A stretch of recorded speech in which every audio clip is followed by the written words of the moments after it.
Social Security is running out of money. But don't worry, our presidents always say they will strengthen and save Social Security. Safeguard Social Security. I'll save Social Security. Except, unfortunately, none will really save it. Here's the problem. Years ago, government made us a promise. Social Security is a program you can count on, now and in the future. Even if you don't save for your retirement, government will save for you. We are with you through life's journey. Social Security, securing today and tomorrow. But the program doesn't secure tomorrow. The politicians misled us.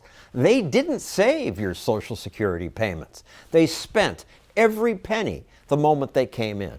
But most people don't know that. What happens to that money? Well, hopefully it's held in trust. Actually, they spent it. So what's there going to be for me? When politicians began old age programs, they assumed there'd be enough young workers to tax to cover the cost of sending checks to old people, people like me. But people like me are living longer these days, so there aren't enough young people to pay for us. As a result, Social Security is going broke. This year it went into the red for the first time. Well, there is a plan out there to save it, but it requires some tough choices. The Heritage Foundation proposes cutting payments to rich people and raising the retirement age to 70. There are some common sense tweaks that we can make. Common sense to you, you're young. Well, you know what happened is that when Social Security actually was founded, life expectancy was below 65. The purpose of the program was to protect those few lucky ones that outlived everybody else. So today the vast majority live past 65. Social Security now has a $32 trillion shortfall. You expecting to collect Social Security from the government? No, I doubt it. I suppose it's progress that this was the first time talking to people on the street when most people understood the problem. It's just a question of how much money we're going to print or borrow. I mean, we're already at $1 trillion a year. Social Security is kind of like the Titanic, a ship heading for an iceberg.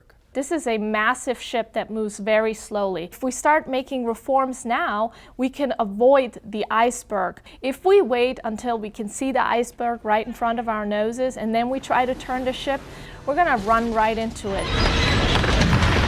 Medicare will hit its iceberg in just 8 years. Then benefits will automatically be cut. Social Security will hit it in 15 years. What's to be done? The Democrats say, spend even more. You don't cut Social Security, you expand it. Nearly every Democrat in the United States Senate has voted in favor of expanding Social Security. Human wants and needs are unlimited. There's always another need, another program that needs more funding. And pay for it by taxing rich people. That's part of my commitment to raise taxes on the wealthy. Just tax the rich. There isn't enough money even that the rich would have to pay for the $200 trillion in unfunded liabilities that we already have on the books. So were young people worried? Do you ever think about Social Security? I actually don't. I still feel like I'm too young to know about it. When you're old, how are you going to support yourself? I have no idea. It's a failed system, really, because it's almost like a big Ponzi scheme. One partial solution proposed by Heritage and others is to let workers put some of their Social Security money into personal retirement accounts. Just imagine being able to own and control your own retirement dollars. They could invest it in businesses that could grow the economy, whatever rocks your boat. Private accounts would almost certainly pay you more than Social Security. Even a conservative portfolio of stocks and bonds that got you about a 5% annual return, you would make many times more. Private accounts have been tried in a few countries. The investment they created helped Chile rise from one of the poorest countries in Latin America to the richest. And yet, private accounts are still a hard sell. Even in Chile, leftists subject to capitalists getting a cut of the pie. The demonstrators are calling for an end to the management of pensions by private financial institutions.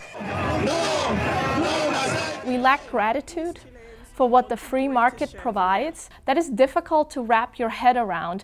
It's easy to think, oh, here is the government, this is where I go. Private accounts are also unpopular in America. We will never let the Republicans cut or privatize Social Security. We won't allow cuts to Social Security or Medicare. What you guys are pushing is the right thing to do, but it's not popular.